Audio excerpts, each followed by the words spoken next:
ये कहानी इसी सदी की है। एक बार जंगल में एक आम का पेड़ था। उस जंगल के पास ही एक छोटा सा गांव था। उस गांव का एक छोटा सा लड़का रामू उस जंगल में जाकर उस आम के पेड़ के पास खेलता रहता था। वो उस पेड़ पर चढ़ता, आम खाता और बाद में आराम से उस पेड़ के नीचे एक नींद की झपकी भी ले लेता। रामू को पेड़ के साथ खेलना अच्छा लगता, तो उस आम के पेड़ को भी खुशी होती। अब रामू रोज उस पेड़ के साथ नहीं खेलने लगा। एक दिन की बात है, रामू चलते चलते उस पेड़ के पास गया। वो बहुत दुखी था। चलो रामू बेटा, मेरे साथ खेलो, आम के पेड़ ने कहा। मैं अब बच्चा नहीं रहा जो तुम्हारे साथ खेलूं। अब मैं पेड़ के साथ नहीं खेलता, रामू ने जवाब दिया। मुझे अब खिलौना चाहिए और खिलौने खरीदने के लिए पैसों की जरूरत है, रामू आगे बोला। माफ करो बेटा, मेरे पास पैसे तो नहीं हैं, पर तुम आम तोड़ सकते हो और उसे बाजार में जाकर बेचकर पैसे कमा सकते हो। रामू ये सुनते ही खुश हो गया। उसने आम तोड़े और जमा किए और खुशी खुशी वहां से चला गया। लेकिन बहुत दिनों तक रामू वापस उस आम के पेड़ के पास नहीं आया। बेचारा आम का पेड़ बहुत दुखी हो गया। कुछ सालों बाद रामू अब आदमी बन गया था। फिर से उस आम के पेड़ के पास वो आया। आम का पेड़ खुश हुआ और बोला, रामू बेटा, चलो आओ मेरे साथ खेलो। मुझे तुम्हारे साथ खेलने का टाइम नहीं है और वैसे भी अब मैं बड़ा हो गया हूँ। मुझे अब परिवार के लिए काम करना है। हमें एक घर चाहिए, क्या तुम मेरी मदद कर सकते हो? हमें एक घर चाहिए, क्या तुम मेरी मदद कर सकते हो? रामू ने पूछा। मुझे माफ कर दो बेटा, पर मेरे पास तुमको देने के लिए घर नहीं है।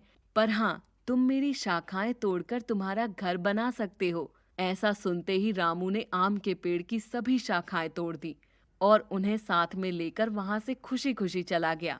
शाखाएं तोड़ने के बावजूद आम का पेड़ खुश था, पर उसके बाद रामू उसके पास नहीं आया और पेड़ बेचारा बहुत दुखी हुआ। कुछ सालों बाद गर्मियों के दिन में रामू फिर से उस पेड़ के पास आया। पेड़ बहुत खुश हुआ। आओ बेटा, चलो मेरे साथ खेलो। नहीं, अब मैं बूढ़ा हो गया हूँ। अब मुझे जिंदगी आराम से बिताने के लिए नौकायान करना है। क्या तुम मुझे बोट दे सकते हो? रामू ने पूछा।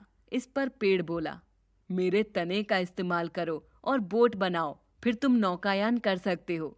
फिर क्या था, रामू ने उस पेड़ का तना भी काट लिया और उससे बोट बनाई और नौकायान करने चला गया।